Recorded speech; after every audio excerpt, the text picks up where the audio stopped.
Hey everyone, I'm Pete Rader. I am a postdoc at the Center for Family Policy. Welcome everyone to our first hybrid talk of the semester.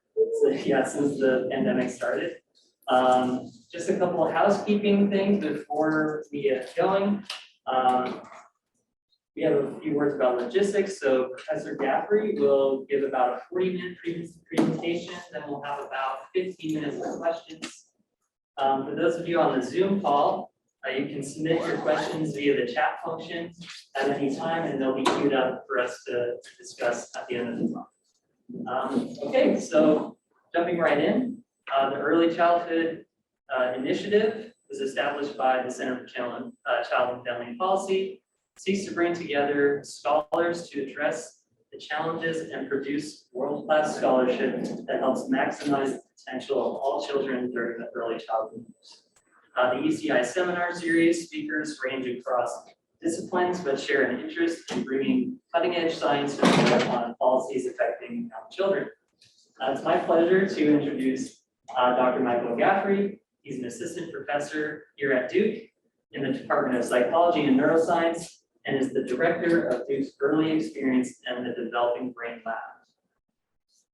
His research endeavors include the use of behavioral and neuroimaging methodologies to better understand biological pathways underlying risk and resilience to early life stress and related environmental challenges. He's actively involved in using the tools of developmental neuroscience to better understand how preventive intervention programs targeting infants at risk for negative socio-emotional outcomes, including depression and autism spectrum disorder, can be used more effectively. Through the integration of clinical practice and innovative research, he hopes to reduce the impacts of risk factors that contribute to unfavorable health outcomes for vulnerable infants and families. Dr. Gaffrey received his PhD in clinical psychology from the University of Wisconsin-Milwaukee and completed a postdoc fellowship in developmental, clinical, and effective neuroscience at Washington University School of Medicine. So please join me in welcoming Dr. Gaffrey. So it's interesting to hear your life, at least professional life, right out loud. Think about how long it's been.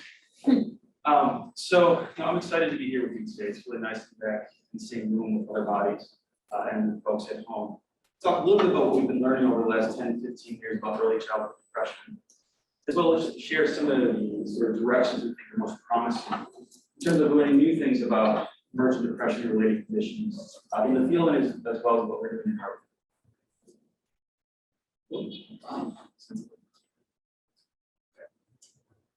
So for those of you unfamiliar with major depressive disorder, it is a significant psychiatric condition defined by the presence of a major depressive episode for a period of time, 2 weeks or greater, or more often than not, so more days than not, more times during those days than not. 5 out of 9 characteristic symptoms tend to be present.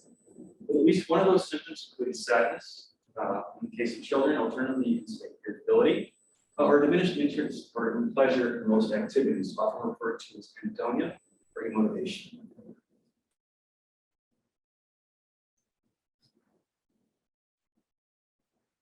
And if you believe the numbers being put forward by the Center for Disease Control World Health Organization, depression affects a significant minority of individuals, both nationally as well as across the globe.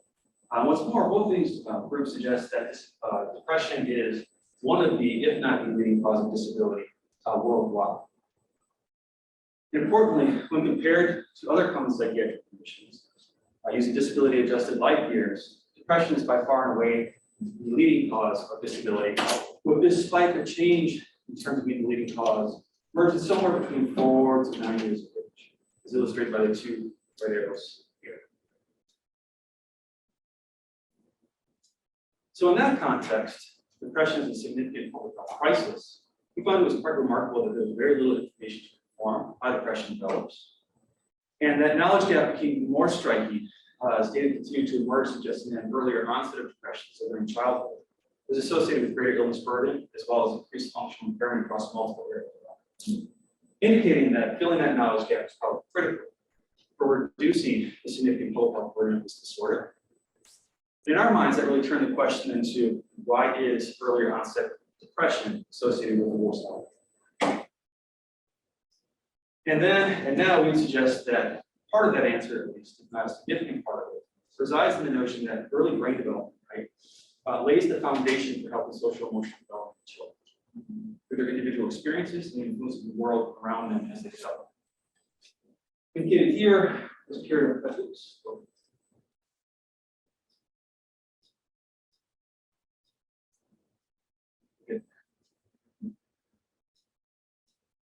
as a period of adaptive brain. And so it's the developing responsiveness, sensitivity, and connection between these brain regions that supports the emergence of increasingly mature emotional behavior across the age. To put it another way, early life experiences and interactions with the child with the world around them are literally embedded in the developing architecture of the brain. And anything that disrupts or alters this normative process not only has significant repercussions for social emotional development at that time, but also for later developing competencies and abilities dependent upon competent development in those regions of areas.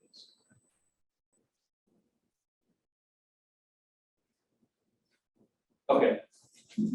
So with brain development then central to sort of my hypothesis of thinking about why early onset depression had a more significant worse outcome, it really moved us to think about where can we start understanding brain development as it related to depression.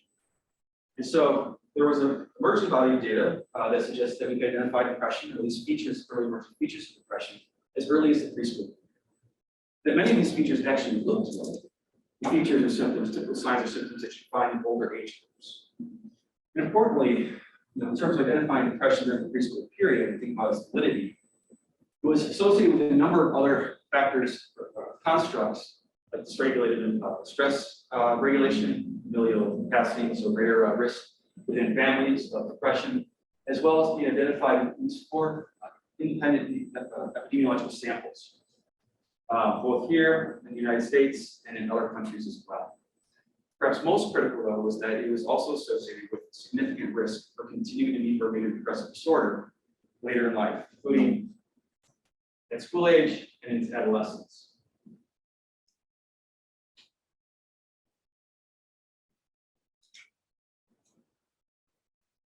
So with identifying the idea of brain development in preschoolers is a good place to start. We also want to think about what targets we invest in. And so I mentioned in an earlier slide that brain development is particularly rapid during the first 6 to 8 years. And interestingly, so is early emotional development. Data suggesting that there are divergent patterns of the expression and experience of positive and negative affect across that time scale. So increasing positive affect and decreasing negative affect. Critically, we know from our work and others that alterations or disruptions in the experience, expression and regulation of those.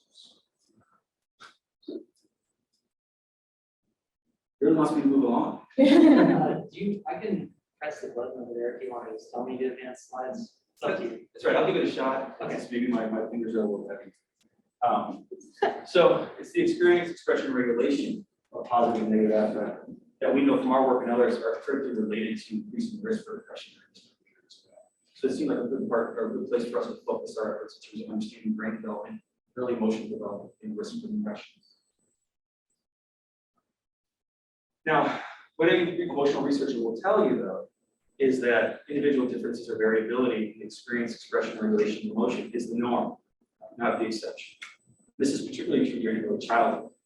However, there are models and theories that suggest, like this one, process model of gross psychology, that you can gain some traction in identifying important individual differences as it relates to emotion by studying emotion in a serial fashion, from emotional reactivity to regulation and subsequent responses.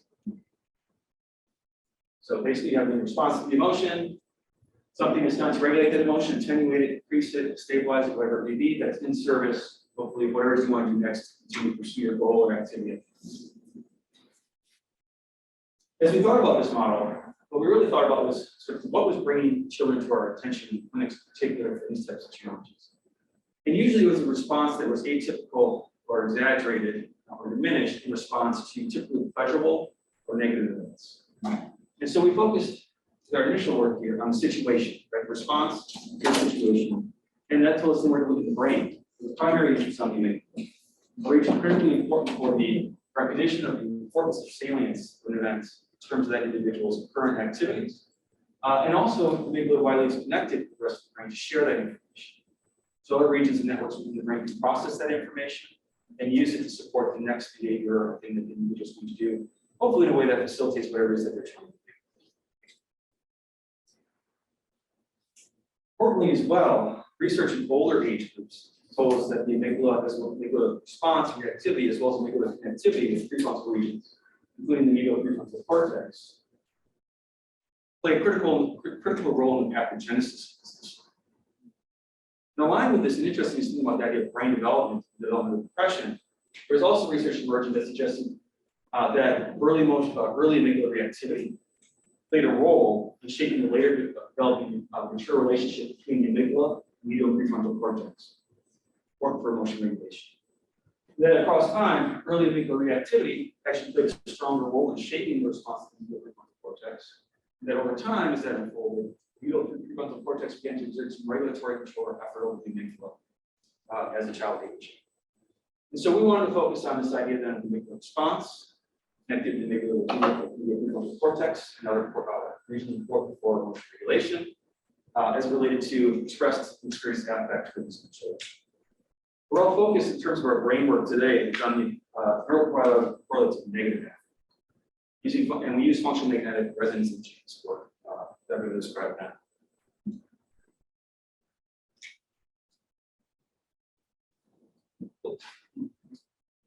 All right. So for those of you unfamiliar with fMRI or functional magnetic resonance imaging, essentially what we're asking the individual to do is to go into a scanner and do one of two things. In this case here is to perform a task. We collect data called bold data, short blood oxygen level dependent signal, during that time to look at changes in the oxygenation level of the blood that is believed to represent neural activity. Okay? And so we can use that signal then to look at the different responses of brain regions to different types of tasks or conditions we ask individuals to do. So in this particular one here, we see an individual's lying in the scanner. We just basically ask them to open or close their eyes when we get something on the screen in front of them. So here we have an open, close, etc. And we can see what the difference between those two conditions are in terms of brain activity by subtracting one from the other. So in this case, open from closed, or closed from open. Not too surprisingly, given the occipital cortex is highly involved in visual processing, we see a large degree of activation here that is over and above that seen in the closed isolation, suggesting that there's increased activity while viewing something versus when your eyes are closed.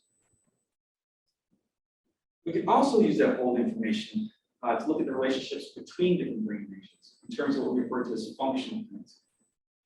So in this instance, we actually ask the individual to lie in the scanner and stare at something in front of them, usually a little fixation cross across it, and just to rest and do nothing. So there's no explicit task. We're not asking them to look at something, to kind of do some sort of mental crunching in their head. We're just asking them to sit there, rest, and their mind may go where it is, but we just want them focusing right on it. Okay? When we collect that bold data over time, we then use that information to look at the relationship patterns of what we refer to as functional connectivity between them. So for instance, we have the posterior cingulate here with one arrow pointing to it, and the medial prefrontal cortex with another arrow pointing to it here. And we see that these two regions, based on their bold signal going up and down when together on synchrony, are positively functionally connected. So they rise and fall together. Conversely, if they're going opposite directions, so up versus down, we see them negatively functioning. And the important thing here is that these correlations are believed to potentially reflect the history of these regions connecting or working together, talking together, as well as changes in neurobiological mechanisms that drive both structural and functional connections in the brain. So things like early experience, for example, that may shape the adaptive wiring of these things as children.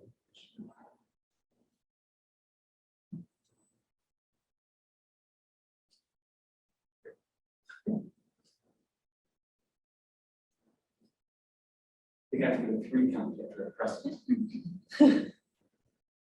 So one of the first things we did then, back in 2013, was to want to look at how the amygdala responded to emotionally evocative or interesting images. And one of the things we know that activates the amygdala very strongly are facial expressions of emotion. We can see in this model here from Guillermo and Rhodes back in 2007, the amygdala actually plays a central role in the processing of facial expressions of emotion. Information coming in as it relates to the emotion itself, and also shaping attention as well as some deeper processing about the importance of that image, so in that identity, the way it fits into the current environment or activity that's happening. All typically play around the emotions, the amygdala's response to that. And so in this task, then, what we asked the children to do is to simply lie in the scanner and view facial expressions of emotion. So similar to what we saw before, with eyes closed and eyes open, we had to do happy, neutral, sad, fear. So in each of these blocks for about 40 seconds, they see 5 different facial expressions of the same emotion. In between the blocks is a period of fixation, which we use as a baseline. And then we collect that across time, and then have them complete a second run where the ordering of the faces are mixed. Right? So we don't have an order to go.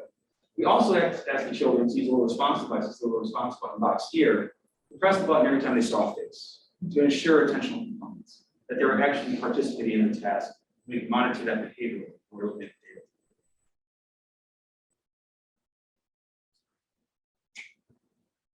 Right.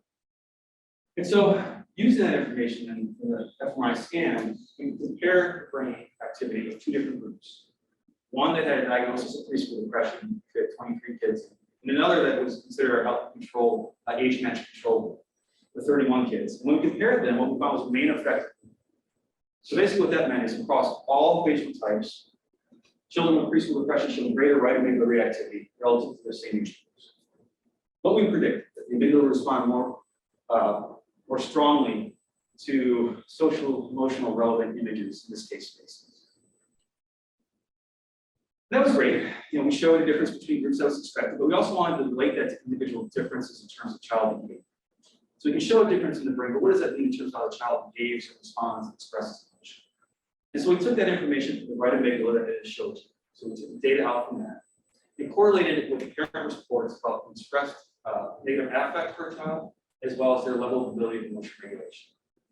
What we found was what was expected: higher levels of amygdala reactivity to those facial expressions of emotion, the greater negativity or negative affect expressed by the child per parent.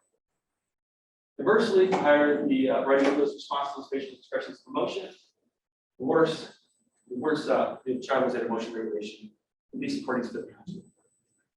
So we found some interesting relationships between brain response and child behavior that are aligned or matching with what we expect based on disruptive patterns of emotion expression, experience, and regulation in children experiencing depression at this age. Next, we want to look at the idea of the amygdala's connectivity with this. If you remember correctly, I said there's data to suggest, theory to suggest that early amygdala reactivity sculpts later relationship between the amygdala and ladybugs that are important for emotion regulation. And there's actually the notion or the idea of when does that pattern relationship emerge in terms of actually being statistically identifiable at the group level, and what is it? Is it positive or negative? And so some cross-sectional data coming from Gaffrey, and Tottenham's group suggests that early in life, there actually is a sort of absence, statistically, of connectivity between the amygdala and the medial prefrontal cortex. And as a child ages, it actually becomes more positive. Right? So the whole data goes up and down together as a child ages. And there seems to be a bit of a transition point here, somewhere between 11 and 12 years of age, where it begins to show up statistically as a positive relationship between the amygdala and the medial prefrontal cortex, as illustrated here. So we looked at right amygdala connectivity based on our earlier findings and the rest of the brain in 66 4 to 6-year-olds that had high quality, low movement resting state. And you can see what we found here. The cooler color suggests negative connectivity between the right amygdala and these parts of the brain here that are generally within the prefrontal cortex, parietal cortex, involved in regulation of attention, cognitive control, etc. And higher patterns of positive connectivity between regions in the subcortex, including the other amygdala, the left amygdala, but also regions within the thalamus and other subcortical regions that the amygdala should probably be positively connected with. So what we anticipate. In addition, and as expected based on this developmental idea of the relationship between the amygdala and the prefrontal cortex being statistically absent at this stage, we did not find a relationship between the right amygdala and the medial prefrontal cortex here in our children.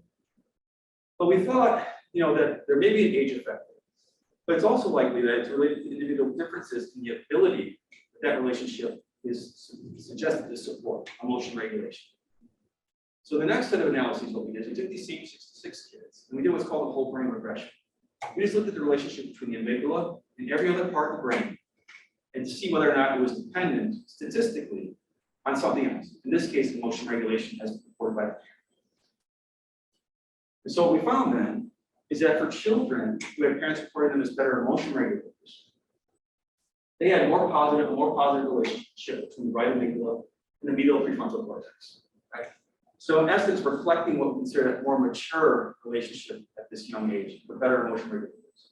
Suggesting that may not just be age-related differences, but also the differences in one's ability to regulate their emotions that is present and associated with the strength of this relationship.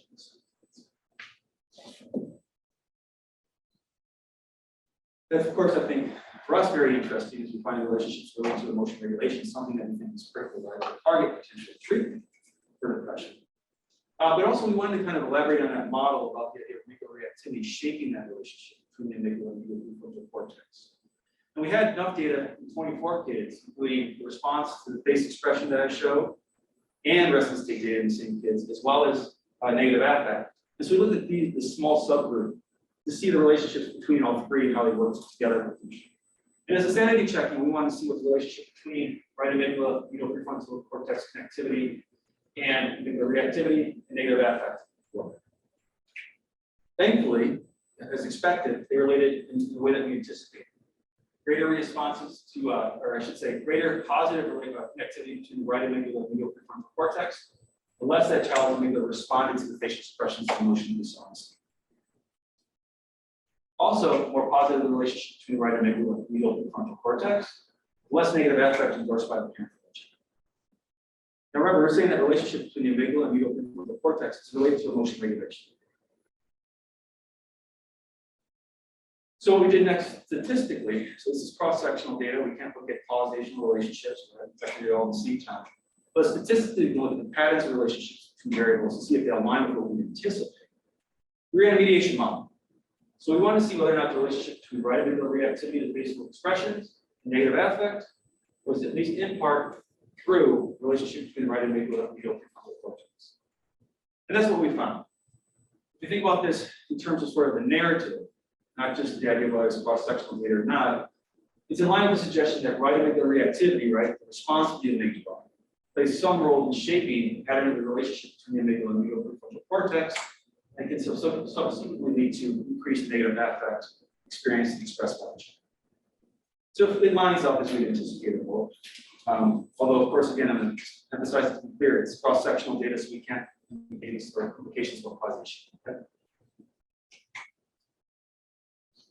So I'm going to flip the page now a little bit and talk about some of the work that's been out of Joan Luby's group on a study about PCIT, ED as they call it, that took off while I was there and is now beginning to get published in terms of the final results of a randomized clinical control trial testing PCIT ED against the weightless control for preschoolers with depression. Now, for those of you unfamiliar with PCIT, it's actually a well-established intervention for externalizing behavior used throughout many communities. And it looks something like this. You have therapists behind a one-way mirror, for example, or watching a video, observing the parent engage with their child, then using what's called a little bit of a plug in ear device, communication where they can talk to the parent as they're playing with the child and shape sort of skills or the things that they're using within that therapy based on the therapeutic principles they're trying to teach them. Or encourage the parent to do a great job, right? Reinforce what they're doing. And then monitor this for change over time. And PCIT involves two different pieces for a total of 12 sessions, classic PCIT. The first half is associated with what's called child-directed interaction. So the parent is taught to follow the lead of the child, to enhance what they're doing, to encourage, to reinforce, to basically create a positive relationship between them and their child. Like with the idea that that positive relationship, this relationship between the parent and the child, is going to be strained, to say the least, given the child's challenges and difficulties, maybe those the parent experiences as well. So you want to set the stage for a positive relationship. And begin to teach the parent the positive strategies that change child behavior and encourage development. The second half is called PDI, or parent-directed intervention. And that's where you actually teach the parent to give directives and work through their child following those directives in a fair but firm way. So you can think about it, for instance, if I was to have a child say, okay, please pick up those blocks. If they didn't pick up those blocks, then we use something that's called 1, 2, 3 magic in PCIT. I'm not sure if you're familiar with 1, 2, 3 magic, but basically you give the child a few different sort of counts or attempts to do what was asked of them. So, you say, okay, please pick up those blocks. They don't do it within a few seconds, and you say, okay, that's 1. You continue not to do it, okay, it's 2. And then if you get to 3, it's basically what's called a timeout. The child has to sit in a spot by themselves. And then once they're done in that spot, they can come out of it and actually have to complete what the parent has them to do, otherwise it's continuous cycle. So you're teaching the parent how to be sort of connected with their child, encouraging of their child, as well as being fair and firm. The directives are giving them, ensuring that the child follows those directives. PCIT ED includes an additional 8 sessions that are focused on the socialization of emotion. So how you talk about emotion, how you help the child recognize and regulate their own emotion, how you regulate your emotion. And with depression, we're thinking about disruptions in negative affect as well as positive affect. So there are also in vivo exercises done in the brain to elicit those emotions. So not only trying to attenuate or diminish the negative, right, and say, okay, we anticipate this, we use different tactics or skills for the child with deep breathing, punching lemons, removing yourself from the situation to reduce negative emotion. But can you also increase the experience and duration of positive emotion? Remember we talked about anhedonia and motivation as one of the characteristics of depression. So you also want to increase the positive experience of emotion for a child as well, teach them ways to project them. Okay? And so that all happens over a period of about 18 weeks or so. There's a couple of weeks for all those sessions.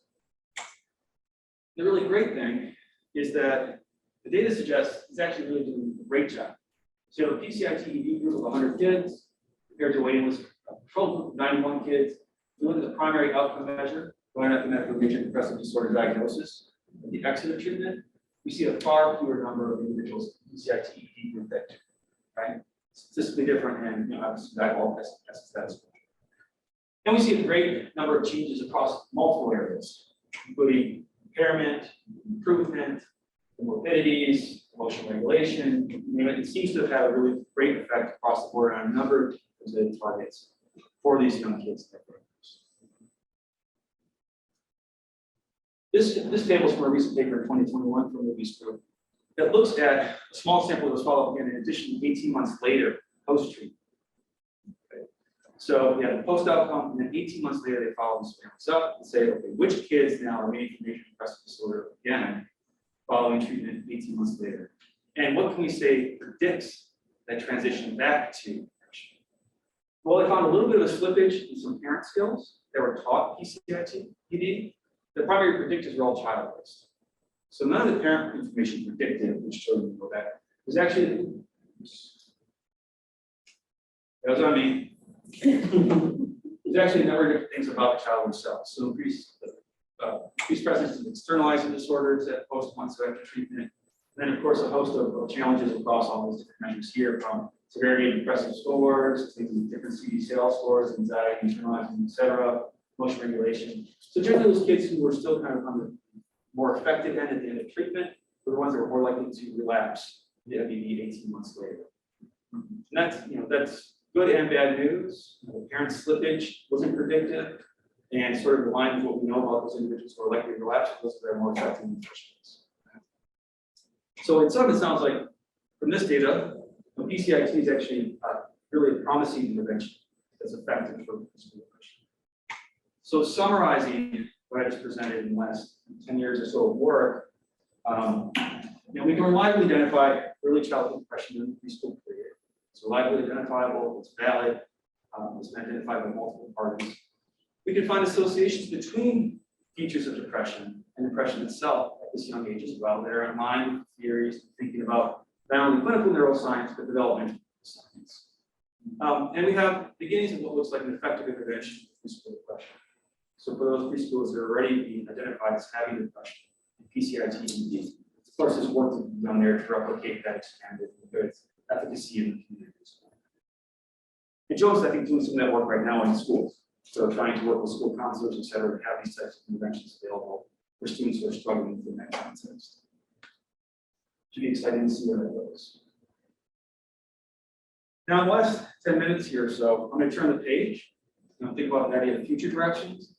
Future directions in terms of where the field is, thinking about healthy social emotional development in children, as well as where our lab is going in terms of more recent. And so I love this figure from Walker and colleagues. It talks about the idea of looking at this notion of identifying protective versus creative risk factors and how that relates to brain function and behavioral competence trajectories. And the idea that intervention can make a difference in changing these trajectories. That's basically what we've been talking about with early childhood depression. Following birth, we can identify early emergent depression. Kids that already are affected and on a different trajectory likely do something to help them change that trajectory towards what's most optimal for them. And hopefully that stands or lasts for duration. But as a field, we can begin thinking about the idea of things that happen prior to this. Because we understand that healthy children require healthy parents. Healthy babies require healthy mothers. And that begins during pregnancy, if not even before. So we were interested in, along with a number of other folks, about going back here and seeing how we can change that beginning trajectory. When we start thinking about the idea of mother's pregnancy and the development of the child during that time. And so some of us, and a number of folks have talked about this notion of the idea of prenatal programming and postnatal plasticity. And I think this figure from Lindsay and colleagues is really nice in illustrating this. They have an interest in nutrition and stress. One of our big interests right here is stress. The stress experienced by the mother during pregnancy can affect ultimate maternal biology. Not too surprising. One thing that we're particularly interested in is immune functioning, right? Immune inflammation, which can have an effect by going through the mom to the fetus on fetal brain development. So it begin to shape fetal brain development in utero.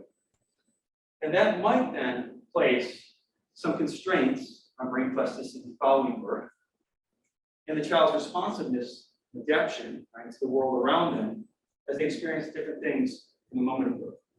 So feeding, parenting, maternal mood state, etc.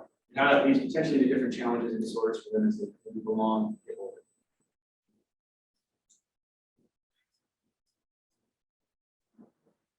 Here we go. And there's emerging work in brain imaging to suggest that there are relationships between these things. So, for example, from Graham and colleagues, they showed that an early marker of inflammation during pregnancy, IL-6 or interleukin-6, is associated with amygdala structure as well as amygdala functional connectivity. And this brain data here from the baby is collected within 1 month of birth, suggesting that you're getting the brain as close to birth as you possibly can, with the indication that that doesn't allow for much time for outside experience from the womb, outside the womb, to affect brain structure and functions. Okay? So suggesting there may be a potential link between inflammation during pregnancy and brain structure and function once it is.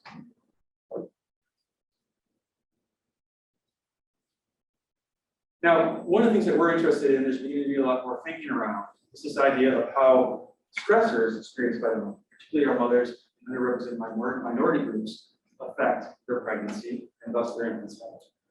And so one of the things that we're interested in is in addition to the sort of structural level factors, is the interpersonal ones. And in this case, the experience of discrimination bias during pregnancy. And so we've begun collecting data from moms in collaboration with some folks, Brenda Jones-Harding at the University of Maryland in Baltimore, that have begun to suggest that the experience of discrimination and bias during pregnancy actually has some effects on infant behavior later, but also potentially, if we think about it, potentially brain structure and functions. So we started focusing now some of our work in collecting information on discrimination, bias experiences by mom during their pregnancy. And we can tell you already in the handful that we collected, moms are telling us this is happening all the time. They're experiencing some sort of discrimination or bias during the course of their pregnancy. It doesn't seem to be aware of it. And there's I was going to ask you, do you mind telling us a little bit more about that sample, if you don't mind, or I can just wait and ask you later about that sample? Our sample? Yeah. Yeah, I'll get to it. Okay, great. Yeah. And so there is a lot of interest in this area, but there's also some data to support the experiences of discrimination and bias affecting people. This is one study from Rosenthal and colleagues involving upwards of 500 to 700 moms, where they collected information about discrimination and bias during pregnancy in the second and third trimester, and looked at its relationship to outcomes in terms of behavior at 6 and 12 months. And I just highlight here for us that at 6 and 12 months, maternal experiences of discrimination and bias during pregnancy predict increased negative emotionality at that age, at those ages. They also suggest in their paper that that response, or that, I should say that relationship, might be mediated or worked through the effects of discrimination and bias on maternal mood, or specifically depression. And that's important because we know a lot about how depression, caregiver depression, and stress affects the relationship with their infant, and potentially influences negatively the development of the process, right? Including social emotions. So, whoops, easy.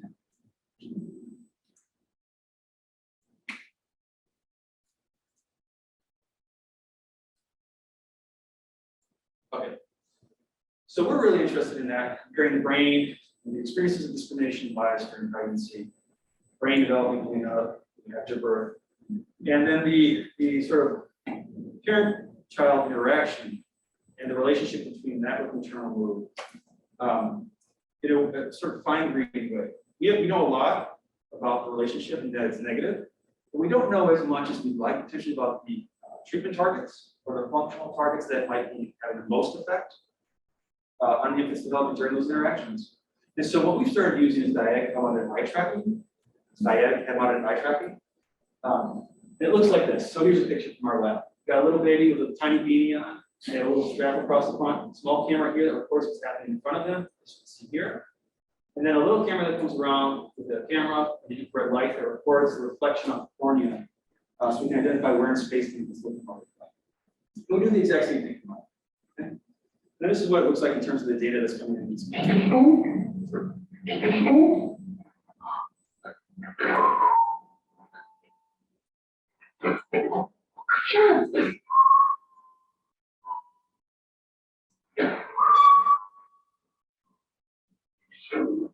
Did you do it?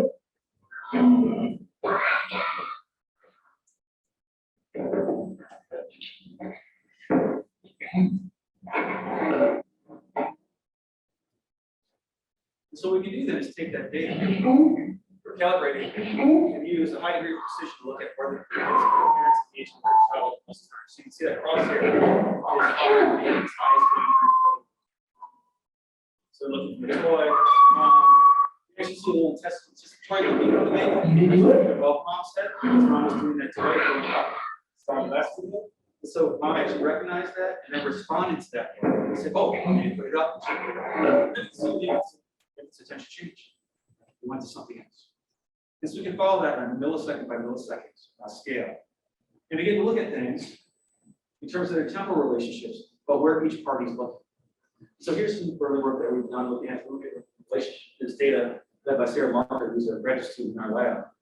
And what you can do then is you can code each individual frame for each partner and see where they're looking. Are they looking at the face, are they looking at the toy, etc.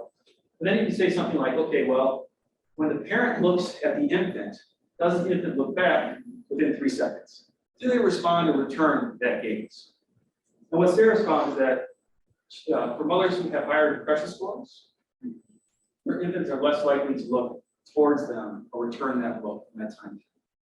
Potentially identifying some disruption in the relationship between infant and caregiver that might be relatable or related to the experience of depression in small mothers. We're starting to dig deep into this and we're now collecting the data as well. Oops. So we just launched a study looking at the effects of discrimination and bias on infant and maternal health. And in part, it's carrying off of a recruiting from the Project Hope 1000 study at the parent. And for those of you unfamiliar with Project Hope 1000, the idea is that they're trying to recruit 1,000 moms and babies beginning early in pregnancy, and then follow them over a period of 2 years post-pregnancy. And along the way, they're collecting multiple biomarkers. So they're collecting blood samples, clinical data, microbiome, birth data, et cetera, and then some developmental data from cells over 2 years. What we're adding on top of this, in addition to recruiting from the community as well, is measuring the discrimination and bias during pregnancy from mothers. We also did it postpartum as well in our siblings center. And then we're going to, thankfully, to the Lafite Family Foundation is supporting neuroscience and psychology research in the department. We're going to be collecting now MRI, resting MRI data in our babies at birth. As well as at 6 to 9 months, we're going to get diet chemical eye tracking data and EEG from them, in addition to a number of other measures about behavior, maternal experiences of discrimination, etc. And start trying to put this piece together where we suggest that Discrimination and bias is like any other stressor. Our mothers from underrepresented minority groups experience it a lot more. It has been shown to have some unique effects relative to other structural elements. And that might then affect something like the immune function that we know is related to brain development and some other samples. So we can use or piggyback off of Project Open 1000 sample to get those blood samples and analyze those molecules and look at it in relationship to brain development. And then think about that going forward, of course, the development across time, and using like things like that in order to track and see whether or not different patterns of caregiver feature action shape brain development and infant behavior across time differently based on internal experiences during pregnancy, the effects of internal biology, whether or not there are things that we can identify as particularly supportive that buffer maybe some of these things, or other ones that amplify based on our hypothesis. So with that, I'm just really amazed that I'm on time. And we'll stop by thanking my collaborators at WashU, John Luby, Deanna Barsh, and Steve Peterson, collaborator in our HIMA tracking work at University of Texas Austin, Shane Yu, supporters of our research, of course, many people who have been part of our team, and most importantly, the families who have participated in undergraduate research assistants who have done a lot of heavy lifting as well. That clearly without them, none of this work would have been possible. So I'll stop there and then answer any questions.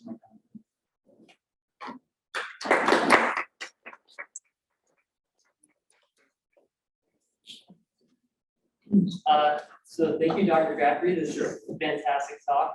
I don't see any questions in the Zoom chat yet, so we can go ahead and open it up to the room. And if you're on Zoom, please feel free to enter your questions in the chat now, and I'll get to those as we go through. So does anyone want to start with the first question? Sure, I'll start. Yeah, and Michael, Lisa Janetian from the Public Policy School. Nice to have you here. So I have a number of questions. Let me see if I can scale them down to a couple.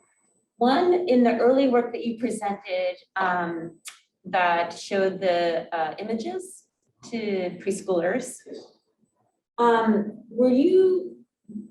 it struck me that the emotions were also being classified with people who had different skin, facial types. And so does that intersection mean anything in the work, that you've conducted and associating that with the amygdala, frontal cortex? Because we know that children, from other research, right, that children react differently to facial recognition based on, color, skin type, structure. Yeah. So how did that intersect? That was one question I had.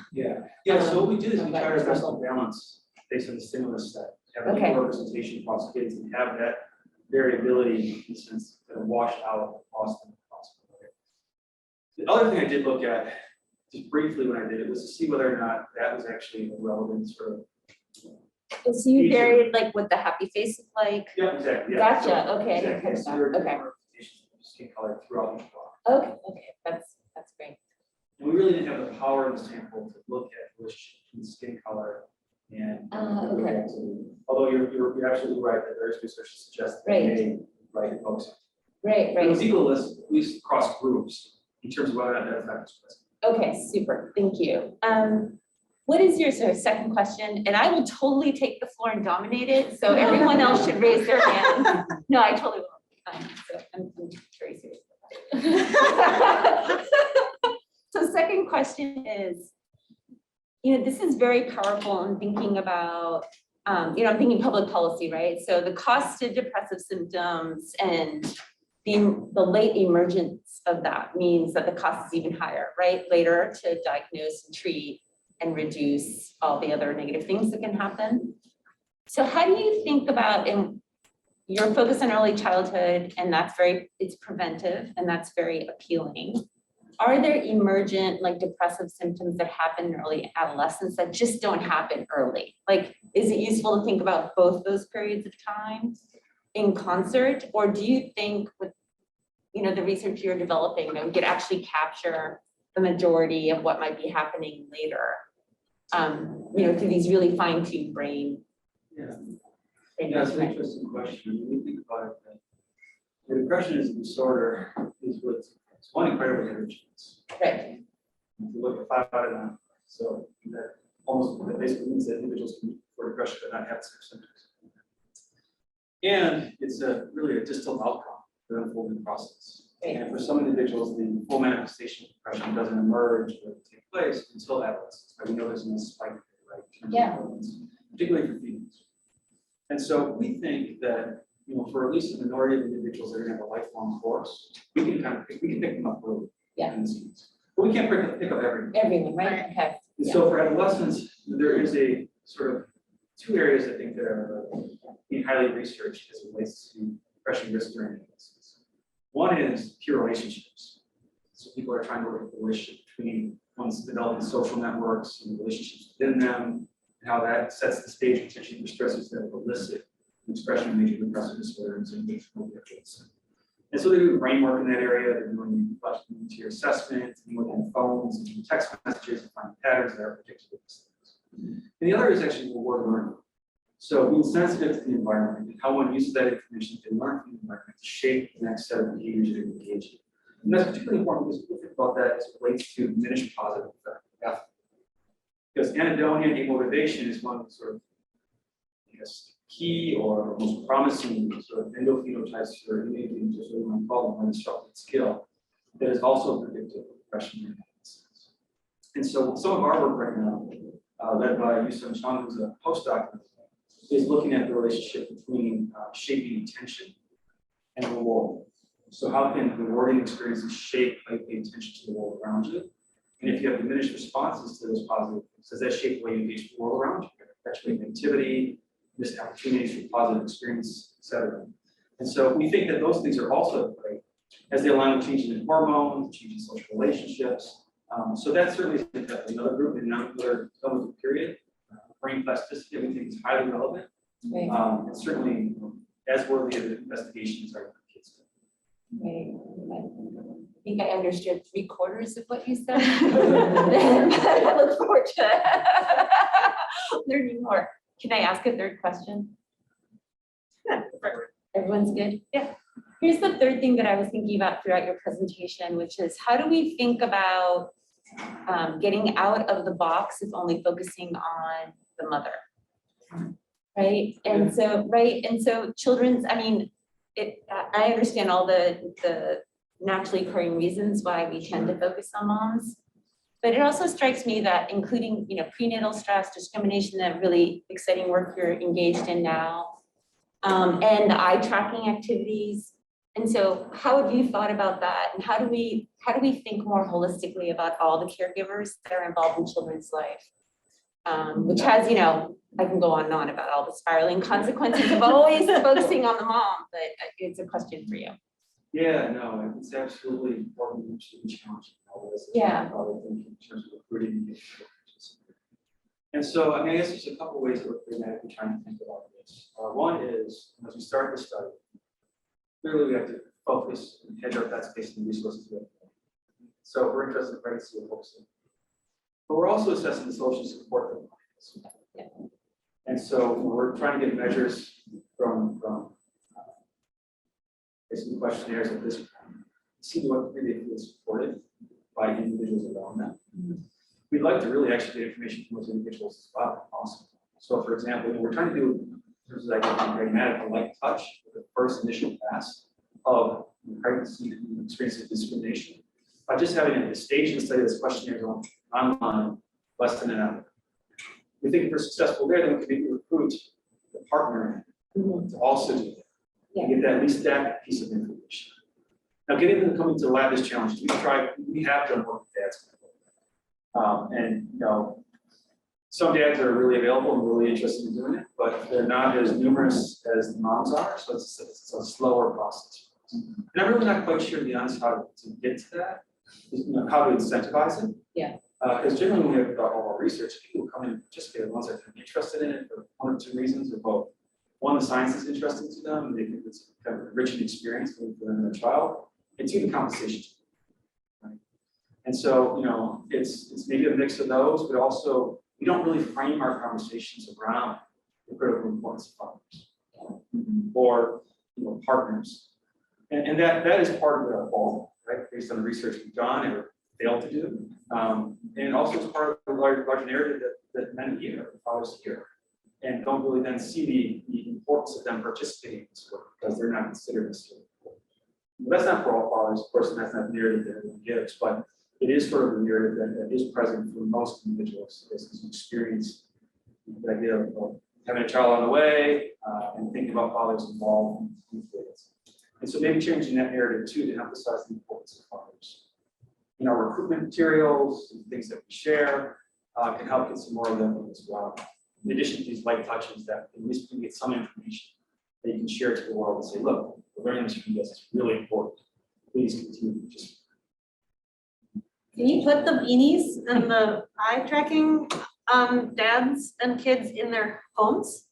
yeah, Like, yeah. does that need to happen in the lab, or could that be out at community events, at the Museum of Life and Science, in people's living rooms, or wherever you can Yeah. find if you're making, I mean, you know, if you're making it easier maybe for partners to do that. I don't know what the tech, like kind of what the tech needs are, but. Yeah, yeah. Well, so we've been trying to attack those techniques with the company that develops this equipment software, Positive Science, and we developed a mobile unit.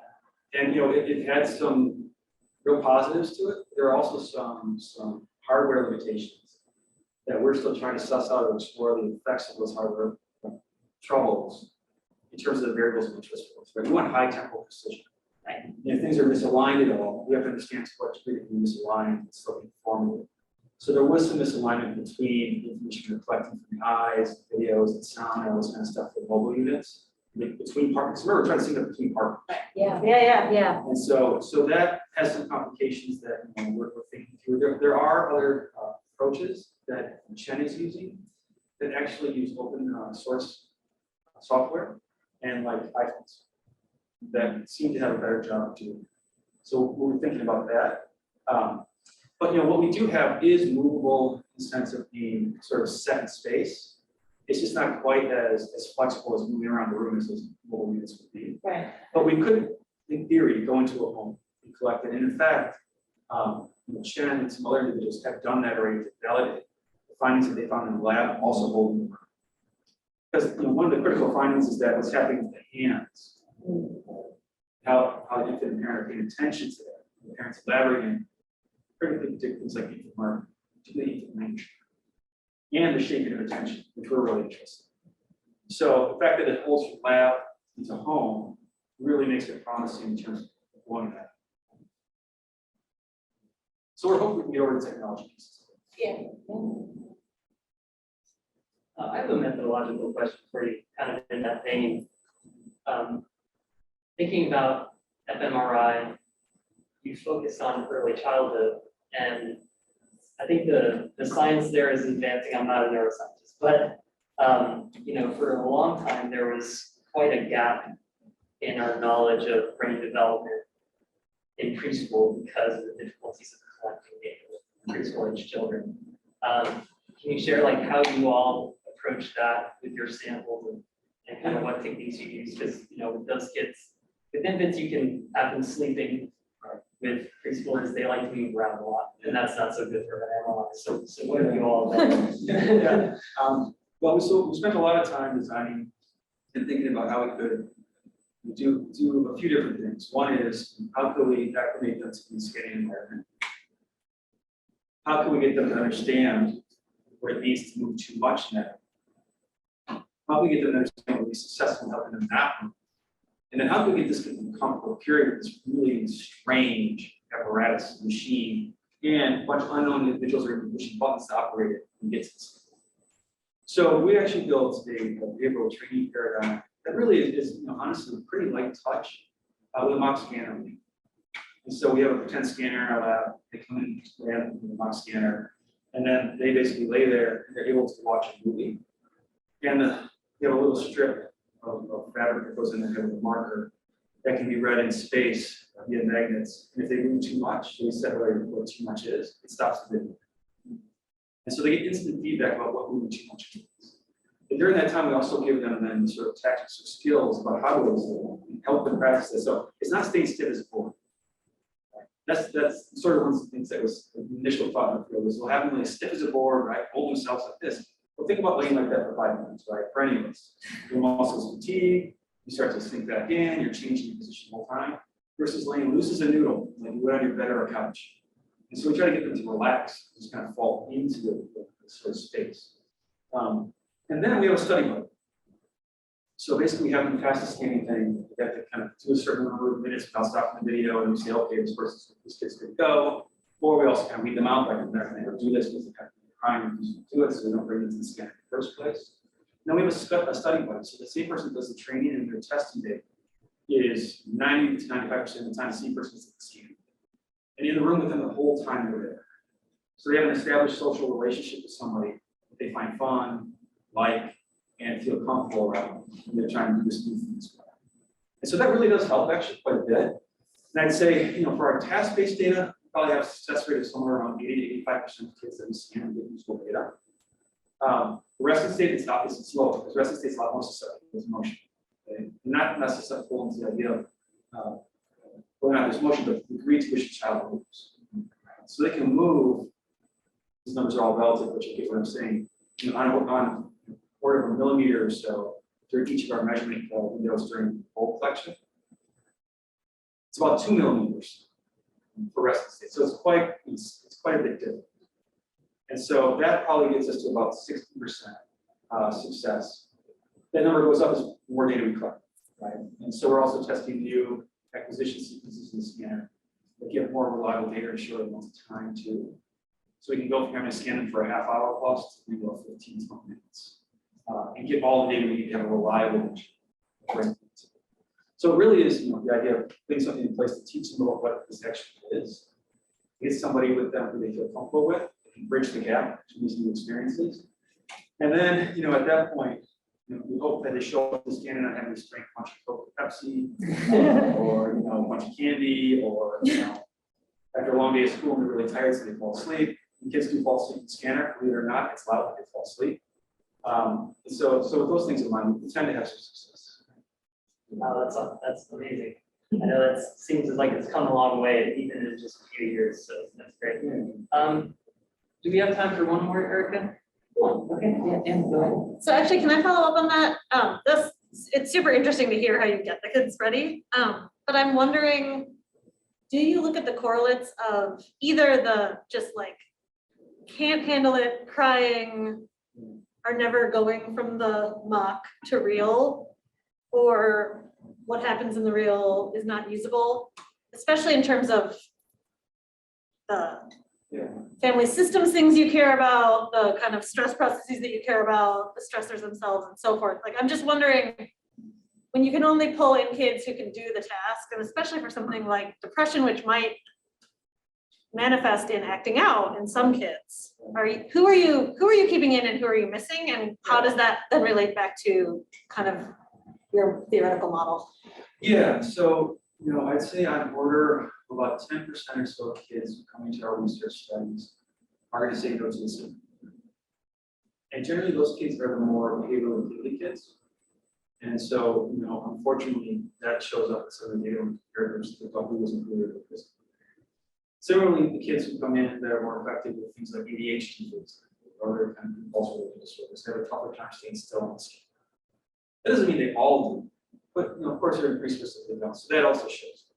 I would say for depression, though, for more of the symptoms related to depression, those kids are generally able to perform the tests, the scanner, get to the scanner pretty well, because one is either diminished positive F, and so they kind of more with the project to begin with, or the reactive, when they reactivity is not as pumping necessarily. And this is sort of more of an observation. But so we still get kids in there that have high degrees of negative affects and full regulation is reported by parents in their lived experience. Yeah. But in some more contrived or controlled experiences, this is a little more contained, so it's less prevalent. But it's true. The more effective kids are the harder ones to get the scanner and get data from. And that's just the trade-off we have to make. We try as we may, there's just nothing we can do about the kids' personal approach this time. Wow, fascinating work.